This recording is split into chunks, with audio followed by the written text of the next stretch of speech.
Shiro was an average salaryman in modern-day Japan, living a soulless life where he had the same routine every single day while always yearning for more. Every morning he woke up and took a bus to the office, worked till late in the evening before returning back to his dingy apartment where he would spend the rest of the time watching TikTok brainrot.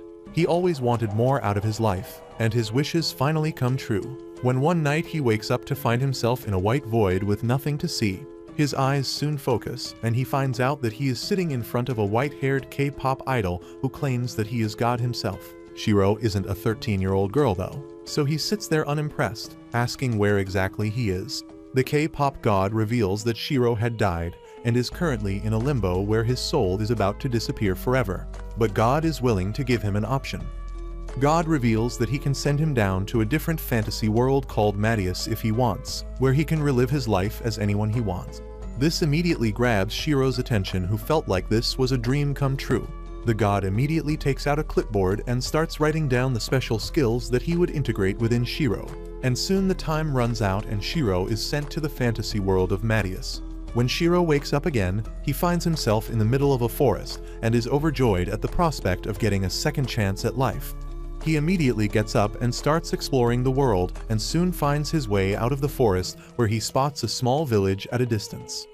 He immediately wants to check out what cool things he could find there, but decides that if he shows up without any money, people will think he is shady and won't even give him anything to eat. Suddenly, he remembers God telling him that he will have boosted scouting skills, which he could use to find expensive items and ingredients to sell it for a good sum. He stands up confidently with a stick in his hands and shouts to activate the magic, only to realize that nothing happened. This scares him, as he wonders whether the god just scammed him, but soon he figures out that he was simply not using the correct word for it. When he uses the word search, the scouting magic activates, immediately showing him the locations of every single collectible item in the forest. He realizes that this ability is really handy, and then tries to use another one of his abilities, which lets him gain more information about that particular item. He tries a combination of words, when finally the word scan helps him activate his abilities, and he manages to get more information about the type of things he could gather. Just like you at a buffet, Shiro grabs every single thing he could and analyzes their levels before putting it all in his side bag, which is also magical and lets him store as much stuff as possible without any shady subscription fee. With all the materials gathered safely in his tote bag, he decides to move towards the village. By the time sun starts setting over the horizon, Shiro finally reaches the main gate of the village, which was being guarded by a lone guard. Shiro greets the man, which wakes him up from his sleep, and it turns out that the people of this village are all short kings, making Shiro the tallest guy here, which means lots of bitches for him. The guard asks whether Shiro is a swordsman or a knight, but is surprised to know that Shiro is primarily a gatherer, which is not very common in this world. The guard opens the door for Shiro and tells him to find the main shop at the village center, which usually deals with stuff like this. Shiro enters the peaceful village and starts moving through the wide path where lots of villagers were staring at him from afar, wondering who this new stranger was. Shiro, however, makes a beeline for the main shop and enters the dark store. The man behind the counter greets him warmly and asks what exactly he wants to sell.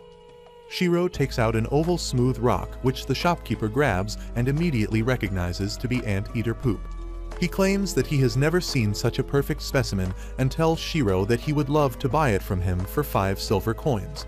He realizes that 5 silver coins is basically 350 bucks, which is more money than most of you will ever see. He immediately agrees to the deal, which makes the shopkeeper really happy as he keeps rubbing up and down his face.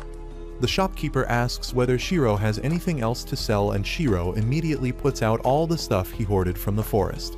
The shopkeeper is absolutely stunned at the sight of so many items of such great quality, and asks Shiro why would he come to a small village like this to sell such incredible items which can get him a lot of money in any big city.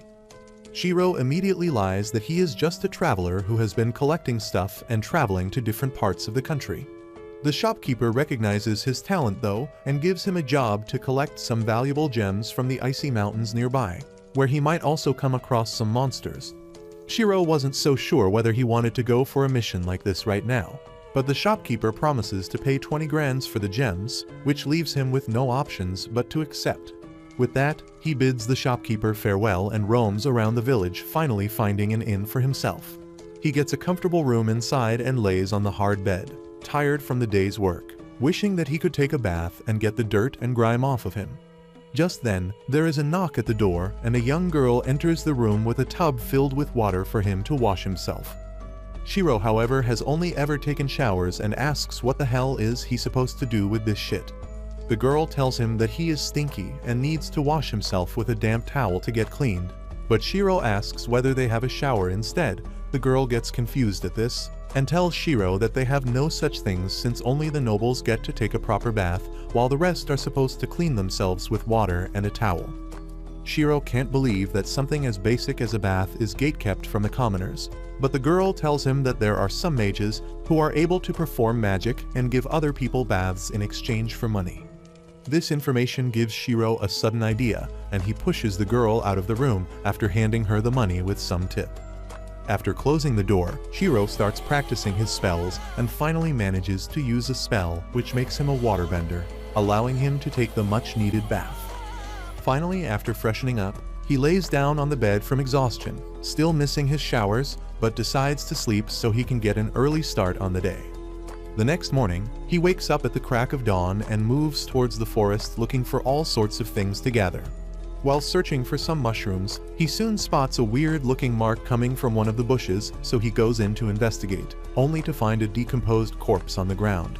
He gets jump-scared and falls flat on his before catching his breath and going for a better look.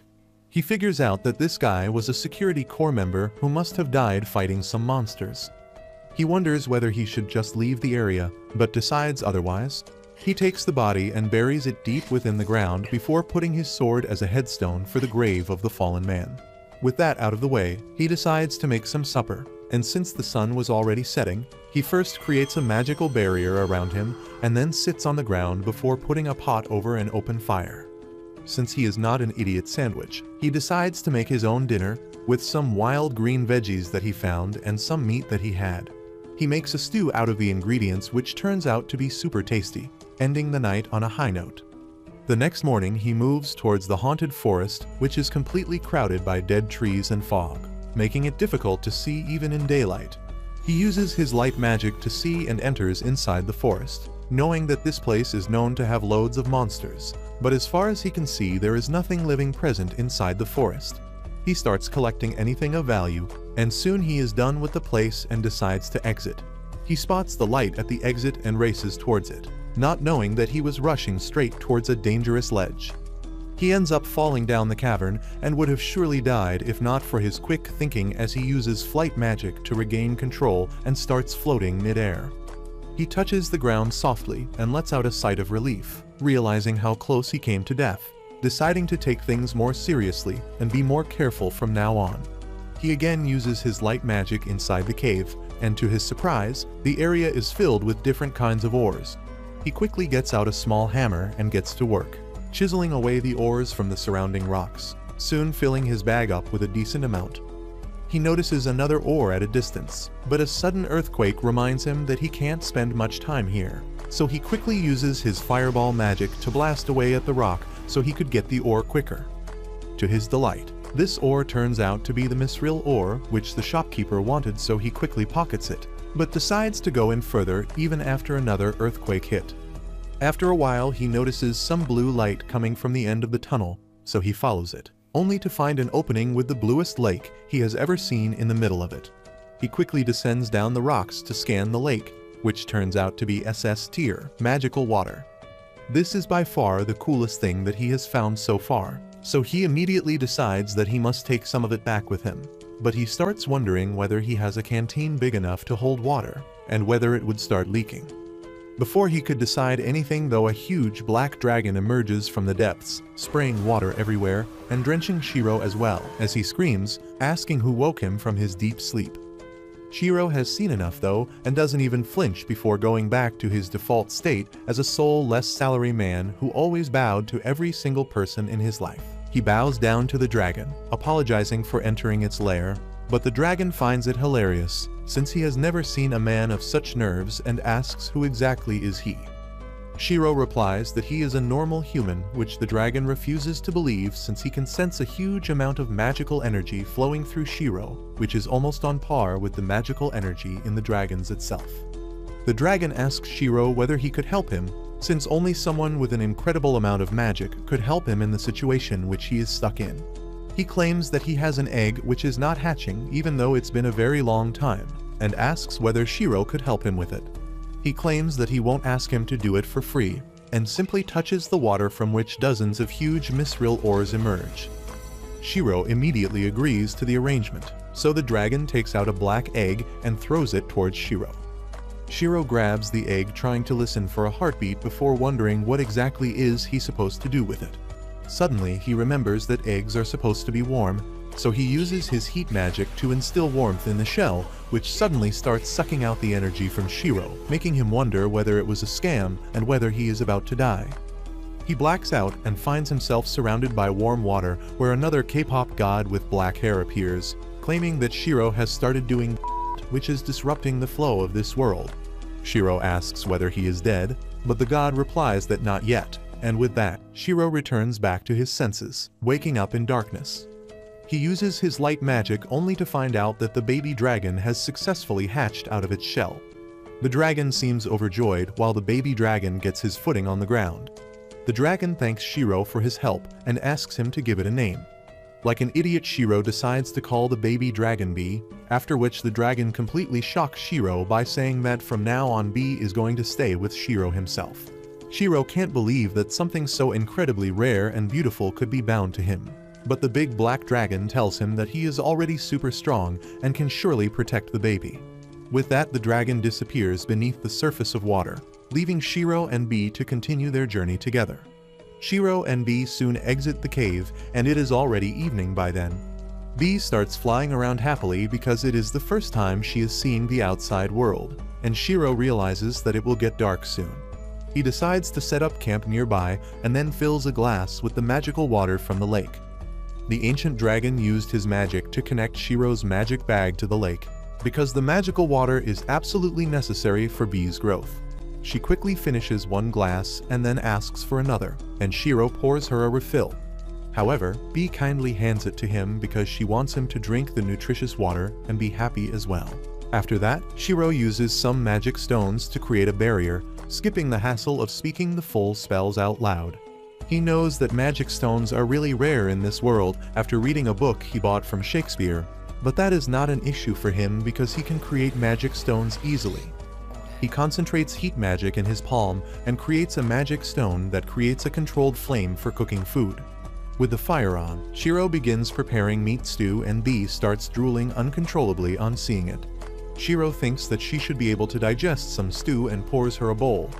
He warns her that it is too hot, but B gulps it down quickly and burns her tongue, which is pretty pathetic for a dragon. Shiro has to blow on the stew to make it cool enough for her to drink, and B drinks it till she is full and exhausted. Shiro finds her really cute, but then he asks her if she doesn't miss her dad at all. B immediately jumps over to hug him to tell him that she is happy to be with him. Shiro checks out her stats and finds that she is already at rank B and has some impressive gifts. He is shocked to read that, but thinks that no matter how strong she is, B is still a kid and she needs an adult to guide her. He begins telling her that even if she is stronger than him, she should not do anything reckless and listen to him. But the baby dragon is too sleepy, and she starts snoring mid-lecture. On seeing her sleep, Shiro thinks that he got a cute partner, but not in the sense he asked the K-pop god, and wonders if the god did this on purpose. The next morning, Shiro climbs up the cliff he fell from yesterday and reaches the forest. To his surprise, the forest looks completely different, and he thinks that it must be one of the quirky things that happen in this world. As B starts exploring the nearby area, Shiro decides to search for useful items and finds a bunch of new herbs. Suddenly, he feels a strange tingling, and the very next moment, B comes flying towards him, visibly scared of something. Shiro immediately searches for monsters nearby, and a bunch of pointers appear on the radar. That is surprising because he didn't find any monsters on the previous day and wonders if his bad smell that was repelling the monsters has been washed away. He is not afraid to fight the monsters because he might get some good materials after defeating them. However, the danger is not only in the forest, and soon a C-rank rock falcon appears behind him. B is terrified of the ferocious-looking creature, but Shiro finds it cute compared to the ancient dragon. As he reads the monster's description, he finds that its meat is tasty, and that is enough for him to hunt the monster. He first creates a shield and then shoots ice spikes at the rock falcon, bringing it down instantly. Shiro is happy that he got one ingredient, but then B points out to the monsters coming from the forest. He turns around to find wolves with snakes for tails and decides to face them in close combat. He casts enchantment spells to make his body lighter and faster, so when the first wolf attacks him, he dodges it by jumping high in the air. He then makes his body ultra hard with magic and lands a kick to the first wolf's head, immediately unaliving it. The other wolves attack him, but Shiro is too fast for them. He dodges their attacks and takes them out using powerful and swift kicks. Shiro collects meat from all monsters, but soon after that, he spots more monsters coming from the forest. He is annoyed now because he can't keep fighting forever, so B decides to help him. She tries flying while carrying him and Shiro thinks that she can't do it. However, B uses her girl power to lift him up and Shiro decides to help her by reducing his weight.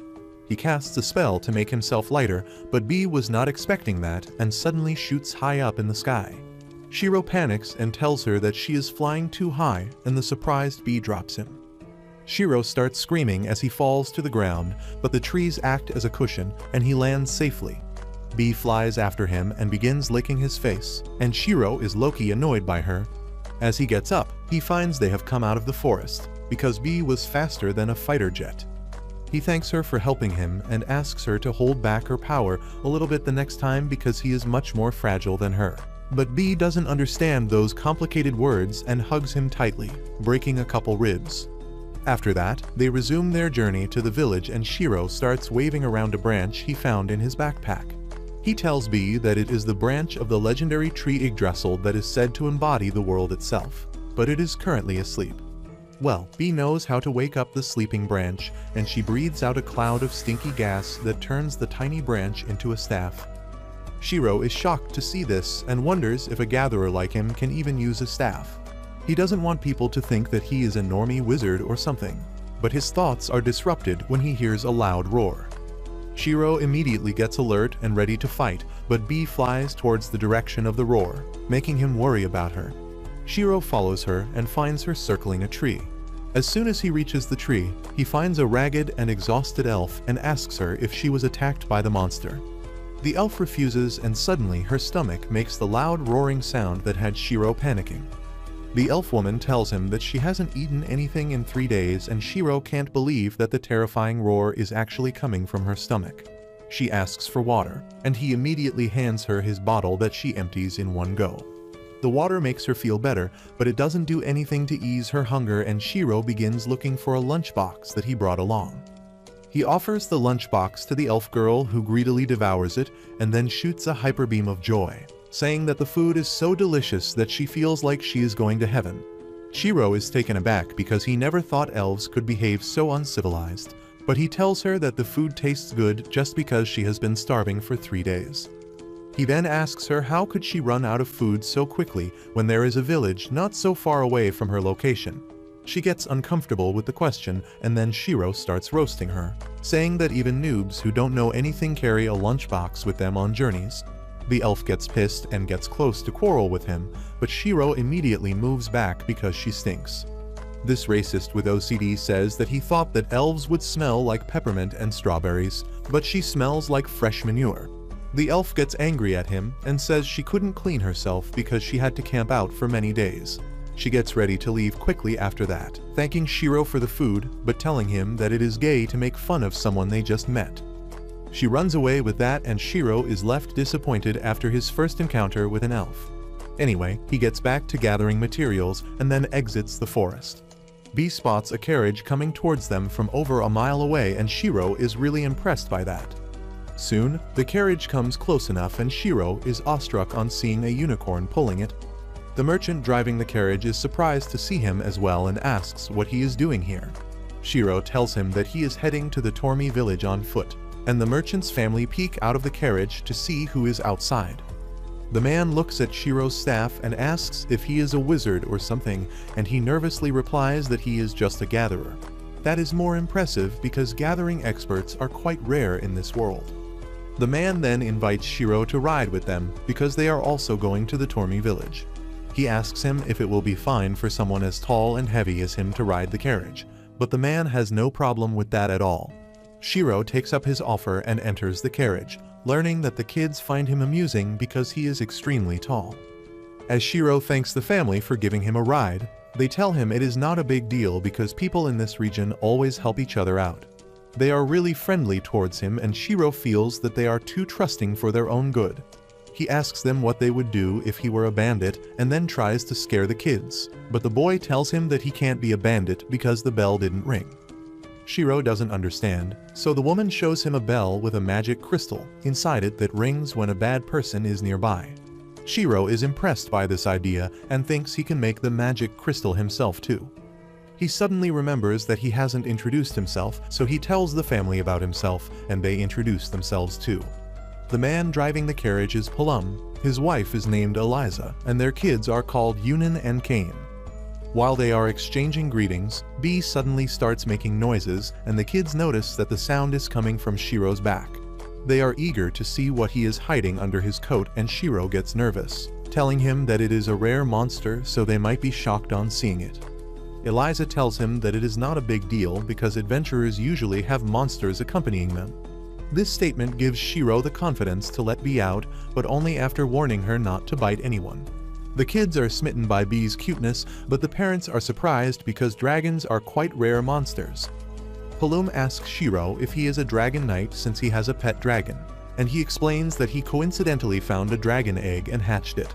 But that is even more shocking for Palum and Eliza. They say that dragon knights are really hard to see and dragons are even more rare.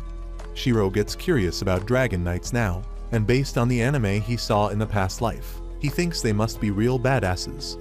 Soon, night arrives and the family decides to set up camp. Shiro creates light and then places magic stones around the campsite to create a barrier. He tells everyone that the magic stones will keep the monsters away, but if something happens, B will alert them. The family puts their full trust in B instead of Shiro and the magic stones, and he is low-key disappointed. After that, Eliza gets ready to prepare dinner, but Shiro asks her to let him cook instead. He pulls out the cooking utensils and ingredients from his magic bag, which is another surprise for the family. He then prepares food with the ingredients he found today, and everyone is amazed by the taste. Palum even starts crying because he was bored to death after eating dried meat every single day of the journey. He says that Shiro is surely a magician, and he is the magician of taste. Everyone starts laughing at this, and then they sing and dance before going to sleep.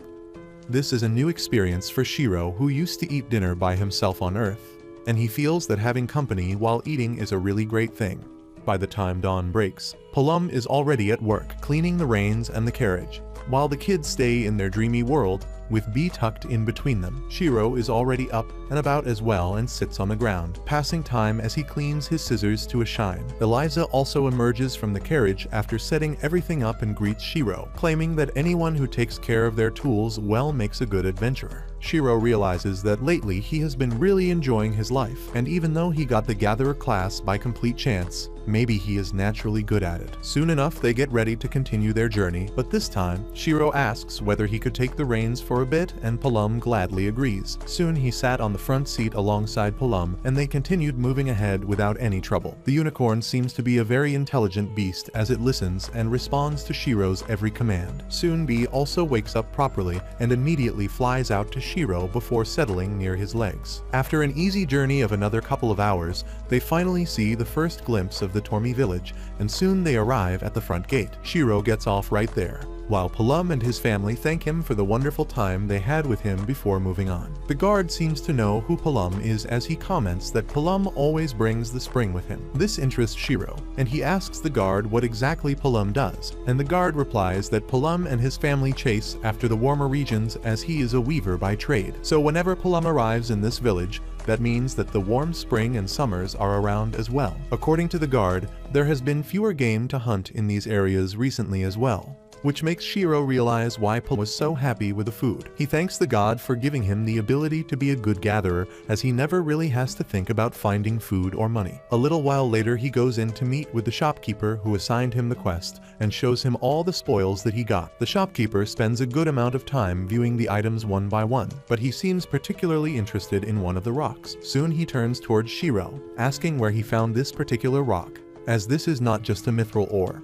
but it is a magical mithril ore. Shiro has no idea about it, but the shopkeeper claims that this is the stuff of legends. This finally shakes Shiro, who asks whether it's expensive, and the shopkeeper tries to make him realize the scale of this find by telling him that this stone contains an immense amount of concentrated mana, and even just 2 or 3 stones would be enough to replace all the magic stones in this kingdom. Shiro is shocked by this, but doesn't want to reveal his special skill, so he claims that he just randomly found it. The shopkeeper doesn't buy it though, claiming that even if he found it randomly, he definitely has a lot of skill alongside a good amount of luck. He tells Shiro that his skills are wasted here and that he should move towards the next big city from this village known as Belkame. There he will find people who actually have the funds to buy stuff like this, and this will also help him learn more about this world. He also suggests he join a guild who could provide him with advanced level knowledge, which will definitely help him in adventures further on. Later that night he unwinds in his room and starts searching more about guilds and adventurers,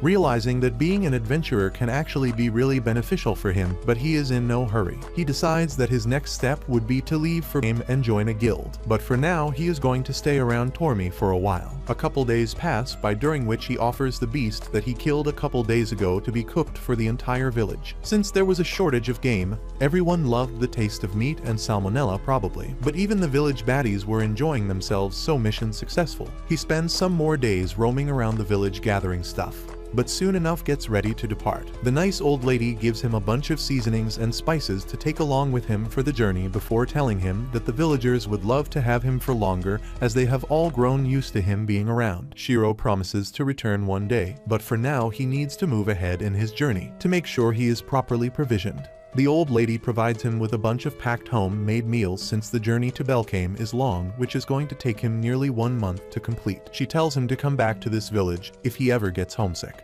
and Shiro thanks her before heading back to his room. He puts B to sleep for the long journey tomorrow, and was about to lay down for the night as well, when he thinks about how nice the village has been to him till now, and thinks about how he should probably give something in return as well. With that, he gets up from his bed and moves towards the table, where he looks at the lantern and the magical mithril stone. With that, he thinks about how the village guard has to stay outside day in and day out just to make sure no monsters get into the village. So he uses his creativity and the magic stone's mana to fuse the lantern and create a new magical item. The next morning, when he was ready to leave, the entire village came to see him off for his journey. He realizes how this small village has become his actual home now, which he will definitely return to. So he offers them the magical item he created. He tells the guard that this item can cast a magical barrier around them, which will protect them from any harmful monsters who come near them. The village is beyond grateful for such an amazing gift, but the shopkeeper takes the item in his hands and examines it, before asking Shiro if he used the magic mithril stone for it. He opens the bottom and takes it out, only to find the stone right there. But before he could resist and tell Shiro to take the stone along with him, Shiro runs away, telling the shopkeeper to keep it for the village. The entire village waves him off as his journey finally starts anew. The morning air is crisp on his face as he wanders through the open fields, enjoying the beautiful day, when suddenly he runs into a huge crab monster. At first it scares the crap out of him, but he decides to check the stats of the beast, realizing that it's a C-ranked monster, which means that it shouldn't be too difficult to deal with. He also notices that the crab is supposed to be edible, which gets his mouth watering as he tells B that crab meat is really delicious. He gets ready for the fight and uses his magic to harden his body. But before he could even plan an attack, B goes ahead and uses his supersonic blast, which immediately downs it. Before he could chop it up though, 2 more crabs appeared around him, moving side to side. He starts formulating a plan, thinking that the crabs could only move sideways, which he could use to his advantage. But to his horror, the crabs immediately run straight at him. Without any time to dodge the attack, he wonders whether this is where his journey ends. But thankfully B is not as incompetent as him and grabs him by the collar before lifting him up in the air, while the 2 crabs collide with each other violently. Both the crabs die instantly. But the danger is not over yet, as the first one gets up and starts running towards him once again. Shiro, however, is better prepared this time and grabs out his staff before hitting a home run, killing the monster instantly. That evening, they get ready for a hearty dinner, so Shiro uses his enchantments to reinforce his hand, using it to slice off the crab legs before putting them all in a pot and adding water alongside other spices to create a thick stew. Once the meat was done, they cracked open the shell and took their first bite of a crab in this new world, loving the flavors immensely. Shiro is pleased with himself as he tells B how amazing he feels and how he can't wait for them to travel around more so they can taste more flavors of this wonderful world. Apparently, the villagers were lying jerks, as I am pretty sure it didn't take him a month to reach the city of Belk, which is a huge protected structure surrounded on one side by water. He gets in line alongside other peasants to enter the city, but realizing that he might stand out, he uses his magic to make his magic bag become normal, and even tells B to hide for a while. Soon he is called by the immigration department, where the Tsei checks his luggage and his ID to make sure he is not there to topple any towers. They seem very lax, though, as they simply use a basic magic scan to check whether he has any criminal record, while the woman checks his bag but finds nothing out of the ordinary. Shiro is interested in knowing how his stats look to other people, but he realizes that they must look normal, as the god made sure that he wouldn't stick out like a sore thumb. The guy tells him that he seems to be all clear, but he has a certain blessing of the dragon which is confusing them. Shiro decides to reveal the truth and shows B to them, who are immediately taken by its cuteness, but the Tsei agent tells him to put a tag on the dragon since they can't have unidentified nukes floating around. Shiro uses a bracelet that he had and puts it around B's tail, which marks their immigration complete, and they are welcomed into the city. He is immediately taken by the bustling city as people of all races walk together to their destinations, buying food, getting armor, going to training halls, etc. He walks around in awe, before noticing the guild hall at a distance. He makes his way straight towards the Adventurers Guild and enters the hall to find a beautiful place filled with all kinds of warriors and mates. Suddenly, he is approached by Aria, a bunny girl senpai who welcomes him to the guild and asks whether he would like to register himself here. Shiro nods and follows her to the desk, where she takes down all his information and asks whether he has had any previous combat experiences. Shiro replies that he hasn't had much experience, but he had fought a weird bird, some snake wolves, and a bunch of huge crabs. Aria looks confused and asks whether he has any proof for all this, so this idiot reaches into his doryman pocket and pulls out an entire dead crab before plopping it on the table, causing it to shatter under the weight. Aria gets scared and runs outside, while all the people in the guild gather around to see what's happened. One of the furries there uses his special skill to check Shiro and tells Air that she should calm down, as Shiro doesn't seem to be a dangerous person. Shiro is a little confused at this, but the furry explains that he has a special ability which lets him see the intentions of each person. If he showed up in red, that would mean that he wants to cause trouble, but since he turned out to be blue, he should be fine. Shiro is glad for that, but the furry asks why exactly is he carrying around a dead crab. Shiro replies to them that obviously he wants to eat it, as only an idiot would waste good crab meat. But this scandalizes the guild members, as it doesn't seem like people of this world eat crabs, but they are still more accepting than America under Trump, so they let him live as he wants. With that, the furry tells Aria that she should finish up his registration. He asks Shiro whether he has any partners, and Shiro replies that his only partner is his dragon B for now. This really shocks the onlookers, as they haven't seen many dragons in their life, and for a person to be a gatherer, which in itself is a rare class, and then to have a super rare beast is almost impossible. Yet Shiro stands there. He immediately starts getting all the attention as a couple of guilds start inviting him to their parties. Aria decides to take him to the next room for some privacy, but while Shiro was expecting a handy beneath the table, all he got was a guild's mark on this application, proving that he is an actual adventurer. With that, his application is complete and Aria awards him with a copper bracelet, denoting his rank as F, which is where every new member must start. Shiro doesn't mind, though, as he starts imagining all the amazing adventures he would get to go on now. It's been half a month since Shiro's arrival in this city, and he has already become a favorite. He constantly brings really good quality items that sell in no time, marking him as the best gatherer of the city by far. This results in him getting even more jobs where clients are specifically asking for him in particular, since he doesn't charge an exorbitant fee, but gives them items that make their money worth. He returns back to the guild once again, dropping the fresh load of magic mushrooms that he got from Mike Tyson. The beastman behind the desk inspects the mushrooms, since he knows Mike only prefers the best mushrooms or he would bite someone's ears off.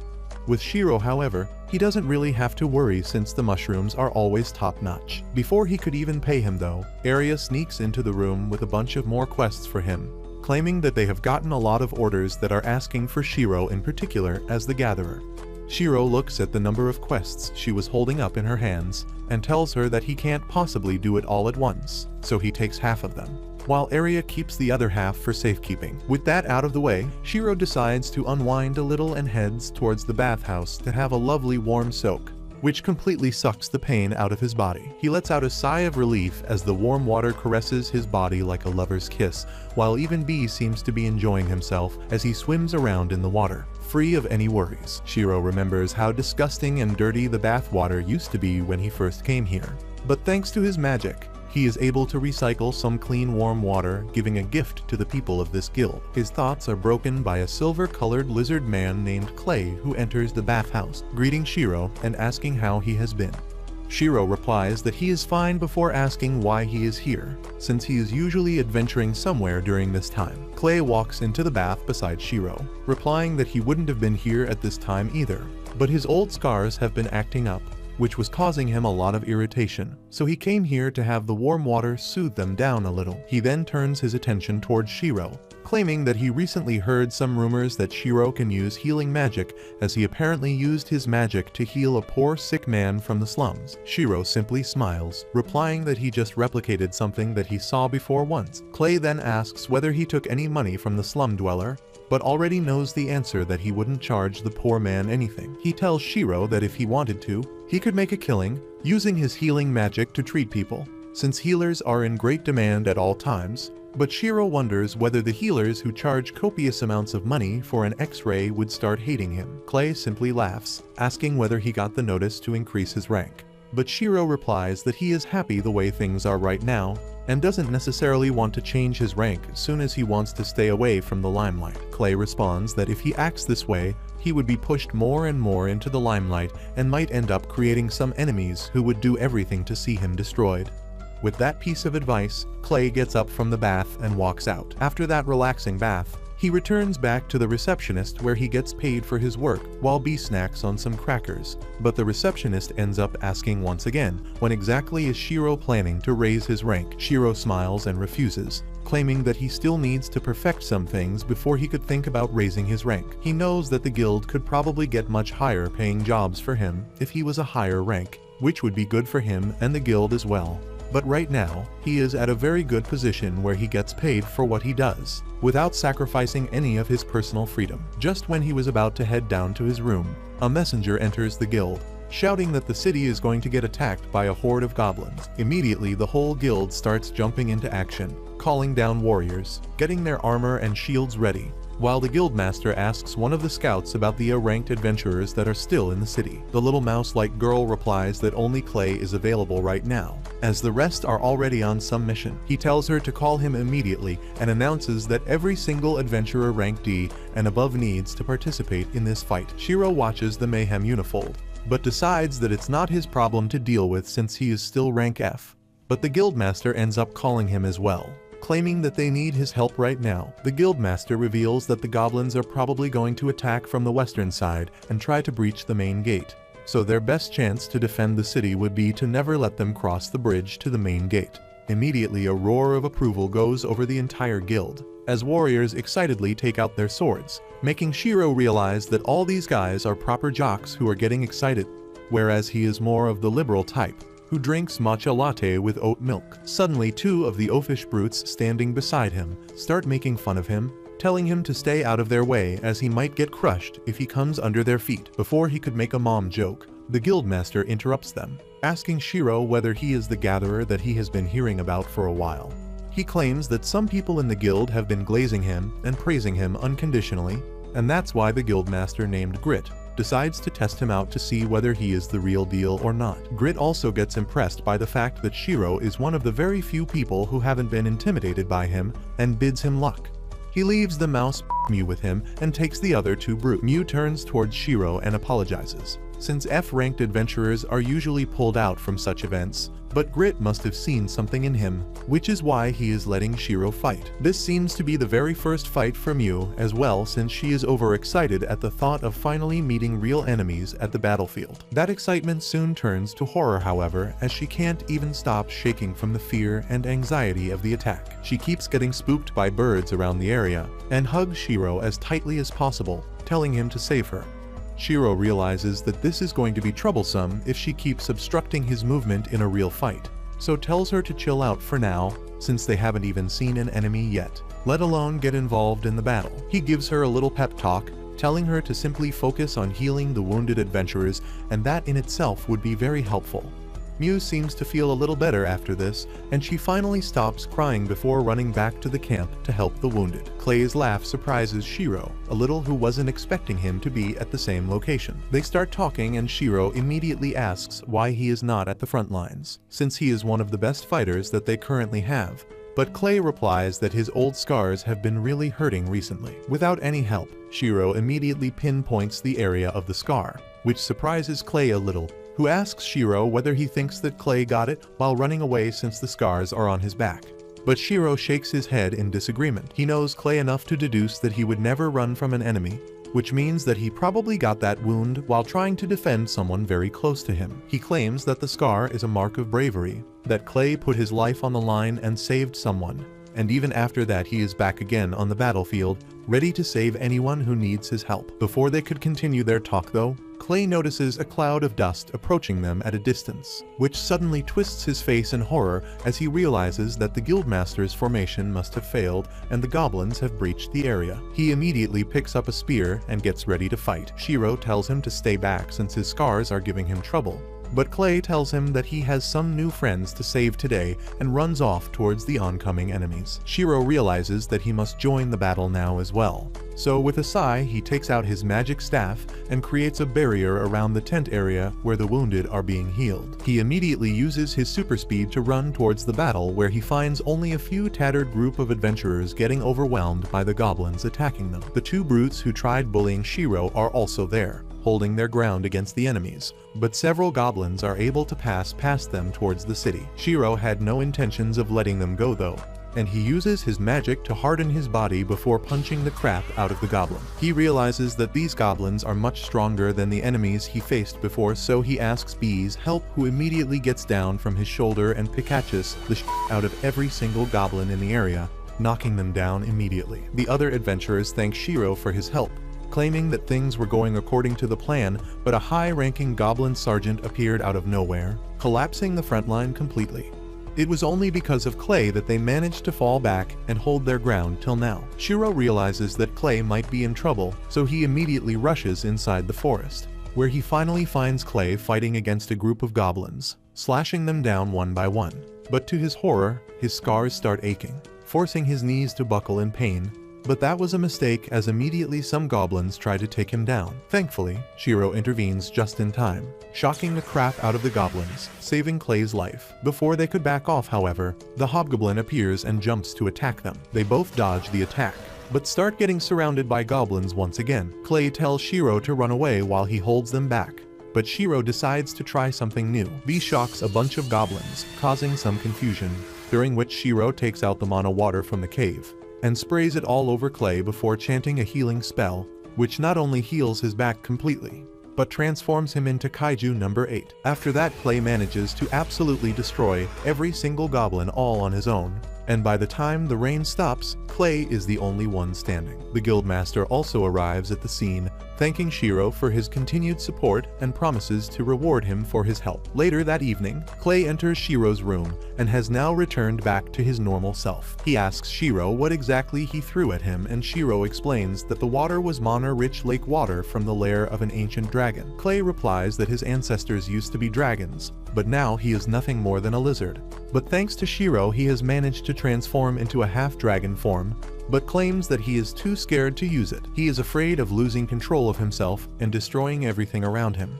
But Shiro tells him not to worry too much. Suddenly Clay gets serious and asks Shiro who he is exactly. Shiro finally decides to tell him the truth, replying that he has been reincarnated to this world after he died in another world. Clay finds it hard to believe, But after what he has already seen, he can't really believe his experiences anymore. They decide to call it a night and return back to their beds. Shiro wakes up early next morning and goes out into the city to explore some more. When he finds a shop selling all kinds of goods, he stands there watching from the window when the shopkeeper arrives to open the store, asking whether he is interested in any weapons or ancient artifacts. Shiro immediately asks the furry if she sells scissors for gathering materials at her shop, and she replies that she doesn't have anything like that. She immediately figures out that Shiro is the gatherer everyone is talking about and says she can get him some good quality scissors. The furry introduces herself Ribble and says that their chief blacksmith is a true master and he can make any type of tools. However, if Shiro wants him to create scissors for him,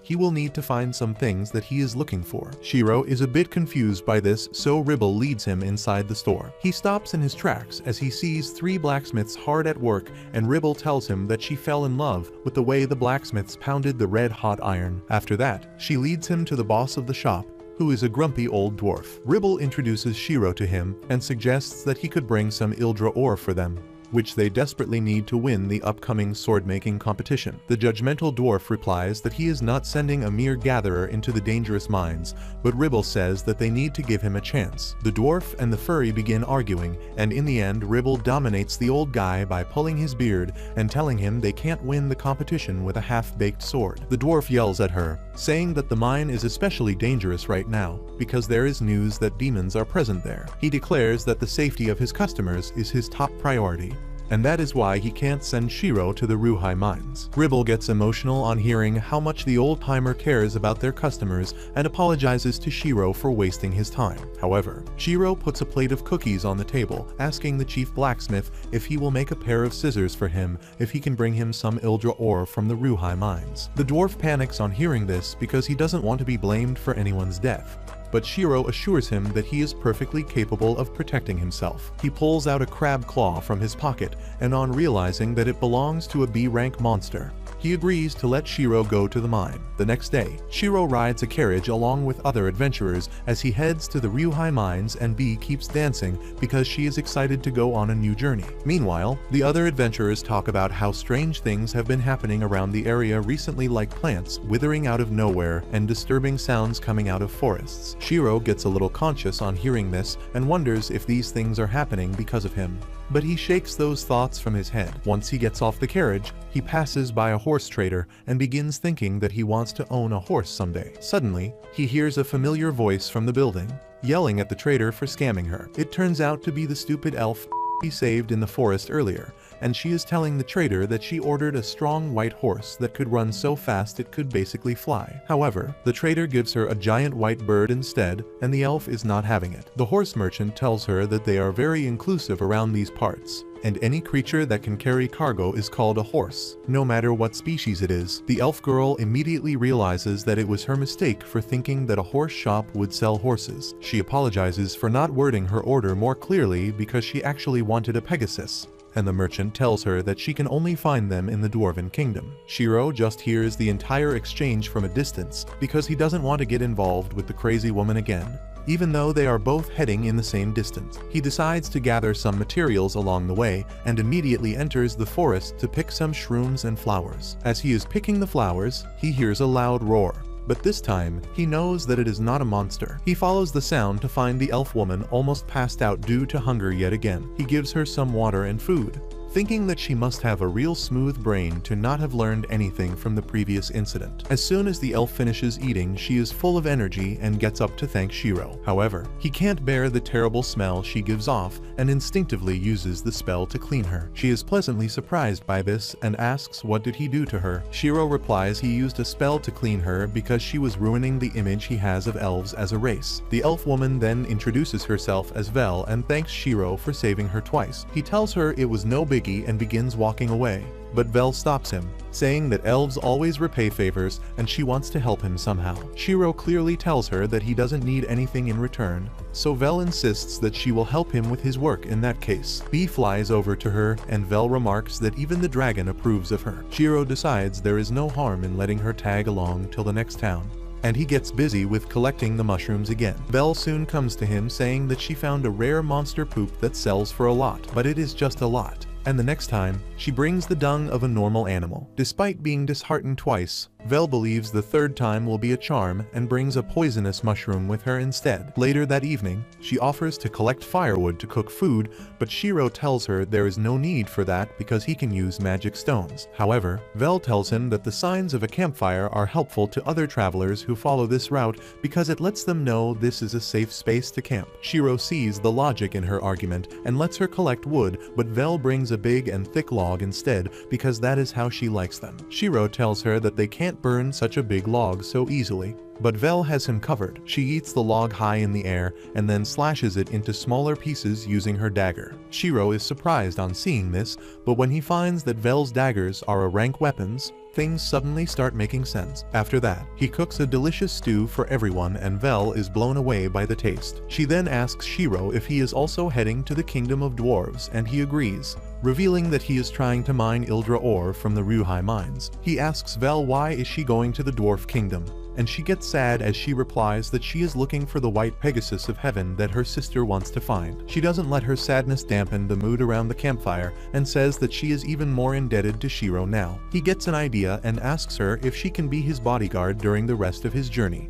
Vel gets really excited at the idea to protect Shiro from all kind of evil enemies, but what he really wants is to learn helpful things like the firewood tip she gave him earlier. Vel is confused that he wants so little in exchange for feeding her, but she agrees to his offer. She acts like a dignified and graceful elf as she shakes hands with Shiro, who suddenly gets excited on seeing her like this. However, all that excitement of being with an elf goes down the drain when Vel starts snoring loudly and Shiro can't sleep. The next day, he continues the journey to the Dwarven Kingdom with zero sleep. As soon as they reach the border city, Shiro heads to an inn to try Dwarven cuisine, and Vel remarks that it is as delicious as her lizardman friend told her. Shiro tells her that he also has a lizardman friend and Vel begins boasting about her friend, who is the Holy Dragon Knight of the Stolfa's Empire. That phrase sounds similar to Shiro, and just then, Clay speaks out from the table behind him, asking Vel if she is talking about him. Shiro and Vel are surprised to see him there, and Clay remarks that it must be a work of fate that his two friends are traveling together. He then turns to Shiro,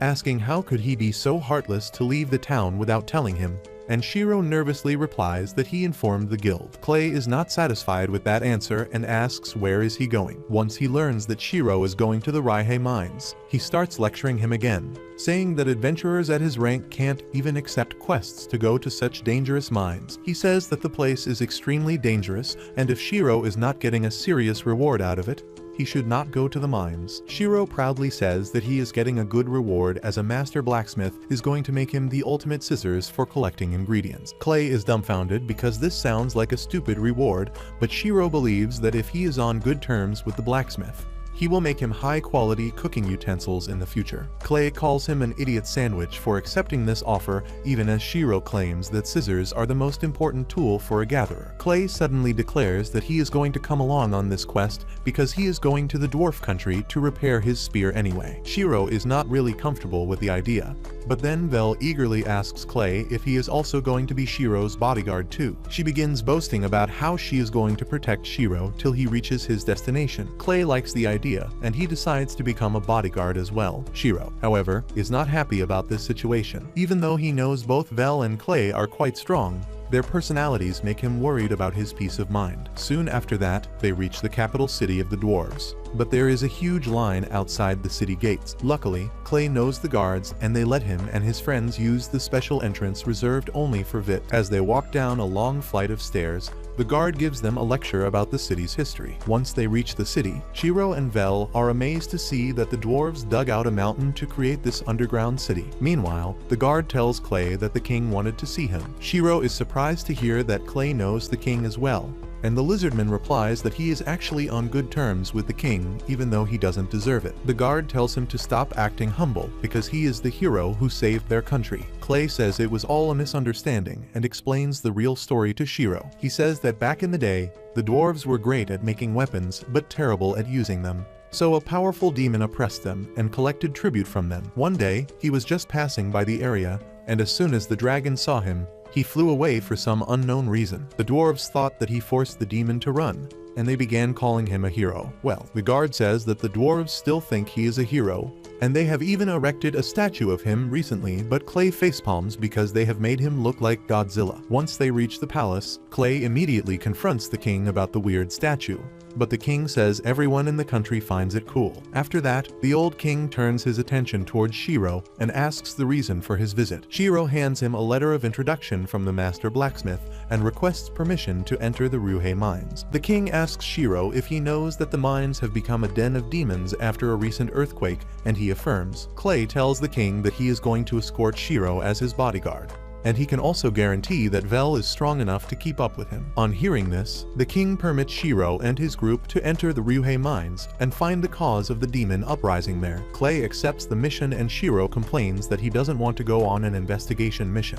However, he doesn't have much say in this matter because Clay is the hero of the dwarves and he has already said yes. Soon, the three of them are led into the mines by a dwarf named Zanbo, and Shiro uses his spells to light up the dark cave. He then uses another spell to memorize the map Zanbo gave them so that he doesn't get lost, and both his bodyguards say he is doing impossible things again. Shiro ignores them and starts searching for the Ildra ore with his skills, but he can only find a small amount of low-quality ores. Zanbo is impressed that he could find the ores, and as Shiro suggests going deeper into the cave, B alerts him about incoming danger. Everyone gets into position and Shiro uses his search skill to verify B's alert. Just a second later, two spider monsters arrive there and Clay immediately takes down one of them with his spear. Shiro paralyzes the other one, giving Vel the chance to finish it off. They continue their journey after that and Shiro spots a huge amount of high-quality Ildra ore behind a dead end. He obtains permission from Zanbo and then blows a hole in the wall, leading them to an empty space filled with purple crystals. While Shiro thinks they are the Ildra ore he is after, Zanbo tells him they are Ildrite crystals, which are even rarer and more precious. Shiro fails to understand the importance of his discovery when B frantically warns him about incoming danger. Everyone goes out, and from the menacing footsteps, Zanbo can tell that a demon is approaching them. Shiro suddenly steps ahead, telling Clay and Vel to let him handle this enemy, because it is not an ordinary demon. It is a giant crab demon, and Shiro wants to hunt it down himself, because he wants to eat its delicious meat. B starts cuddling with him in celebration and Shiro tells her that he is also extremely happy right now. He is drooling because the crab in front of them looks really delicious, and he is so excited that he could eat its flesh raw. As the two of them dance like idiots, Clay and Vel are dumbfounded. Vel tells Shiro to stop getting distracted in front of the monster, and thanks to her intervention, he is able to notice the crab attacking him just in time to dodge its heavy claw. Clay and Vel tell Shiro that the crab in front of them is a rank monster, and they need to combine their strengths to take it down. However, Shiro decides to aura farm instead of letting them help because he doesn't want anyone else to call dibs on his perfect main course meat. He tells B to cover for him, but forbids him to use fire or lightning attacks. He then pulls out his staff from his bag and laughs like a maniac before casting a whole bunch of buffs on him. He casts spells to reduce his weight and increase his speed while also hardening his hands and feet. He then charges towards the crab with both Vel and Clay worried about him. B suddenly uses a sonic attack to immobilize the crab and confuse its senses. Shiro uses this chance and leaps at the crab, hitting it with his full strength. However, to his shock, his full power attack doesn't do any damage to the hard shell of the crab monster, who sends him flying with a simple strike. Shiro manages to land on his feet and luckily, he has not taken any damage yet. However, before he can try to attack again, the crab pushes him away. B comes in to his rescue and uses an ice attack on the crab, freezing its leg on the ground to stop it from attacking. Shiro thanks B for his help and then scans the crab to find any weakness. He finds 3 joints where the crab is the weakest, and he immediately summons icicles to target them. B spins those icicles rapidly by coating them with wind magic, and Shiro sends them to attack the crab, completely freezing it. Everyone else is dumbfounded on seeing this, and as Shiro and B pray for the crab's soul, Vel and Zanbo check out the frozen crab. Clay, on the other hand, is furious that he didn't get a chance to fight, and Shiro nervously apologizes to him. He says that if they fought the monster normally, it would get covered in mud and blood, and that might ruin the edible parts. Clay is stunned on realizing that Shiro plans to eat a monster. But then he gets mad at another thing. He reminds Shiro that he is supposed to be his bodyguard, and if he goes ahead and fights the monsters himself, there is no point in him being here. Shiro feels a bit guilty about that, but replies that he is more used to fighting these types of monsters. Clay agrees with him, but he still reminds him that in situations like these, They need to work as a team to defeat their enemies. He asks Shiro to rely a bit more on him and Vel, and Shiro and B nervously apologize for not thinking about that on their own. Clay pats them to say that it is alright, and then decides they should haul the crab out of the cave first. Once they are done with that, Shiro and others mine the Ildrite crystals in the area, but he tells the dwarf guide that he is still getting readings from the deeper parts of the cave. He suggests that they can explore it to find an even larger amount of Ildrite, and the dwarf Zanbo starts crying because Shiro found a new mineral vein for them. Seeing him like that, Shiro thinks that maybe all the bizarre changes that are happening all over the continent were because he met B's dad. He feels that his actions there changed the course of history,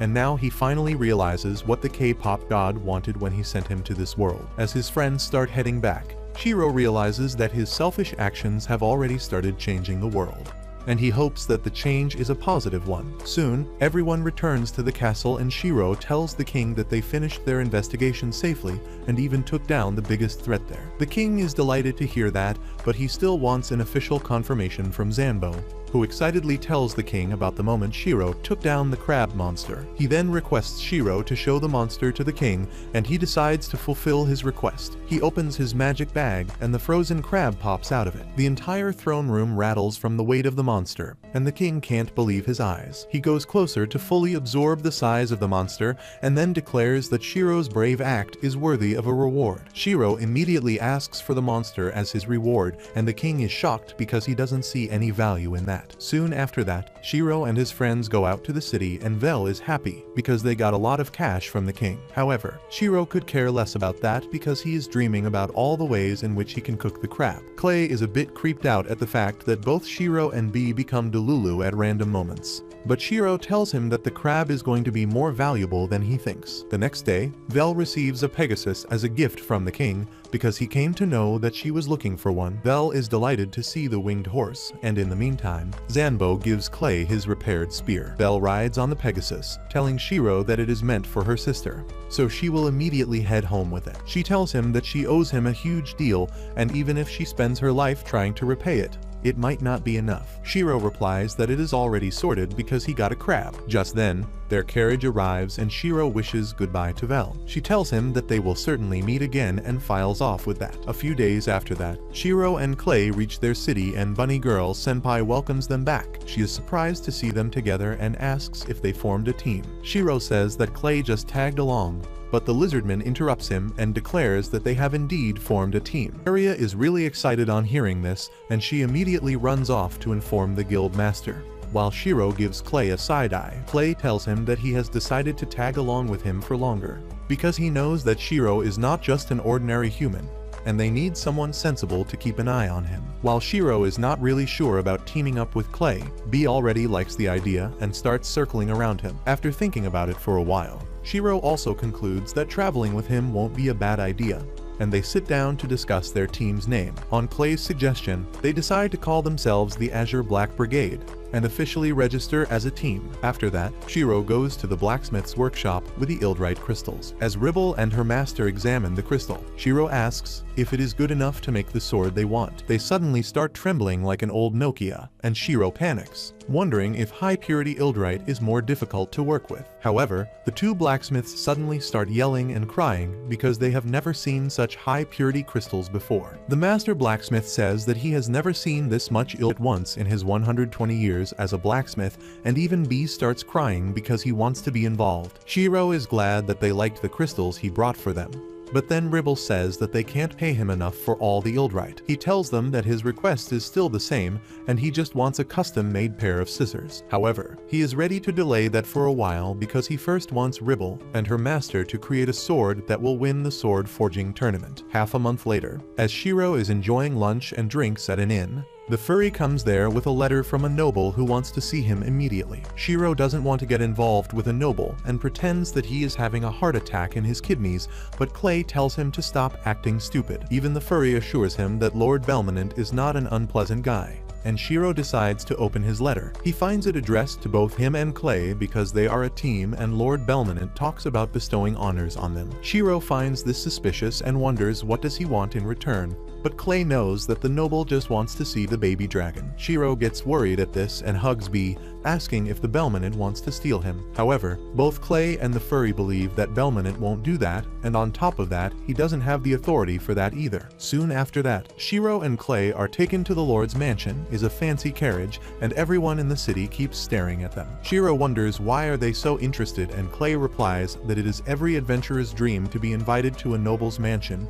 because if a noble decides to back an adventurer, they are set for life. They soon reach the Lord's mansion and Shiro is flabbergasted on seeing the level of wealth. The carriage stops in front of the Lord's castle and a butler comes there to escort them in. A team of maids welcome them in and Shiro gets happy because he always wanted to be greeted by maids. Just then, an arrogant lowly brat comes running there and she immediately goes towards Shiro and B. She asks if this is the baby dragon and then says that she was expecting it to look a bit more intelligent. She suddenly points at B and says that the baby dragon belongs to her now. Shiro and B freak out on hearing this and B hides behind him. Shiro tells the spoiled lowly that she is being unreasonable and she tells him that dragons are noble creatures and only someone as noble as her can raise one. Shiro quickly realizes that the girl is immune to logic, so he scans her stats to find that her name is Tirish and she is the 14-year-old daughter of Lord Belmonant. He wonders how to deal with this unreasonable girl and then decides to go soft on her. He kneels before Tirish and asks her why does she think she is entitled to the dragon. The girl nervously says that her butler told her that there was an adventurer with a dragon, so naturally, she wanted that. She says that the butler also told her that when dealing with stupid adventurers, she should act dignified and hold her ground. Shiro is pissed off at the butler now,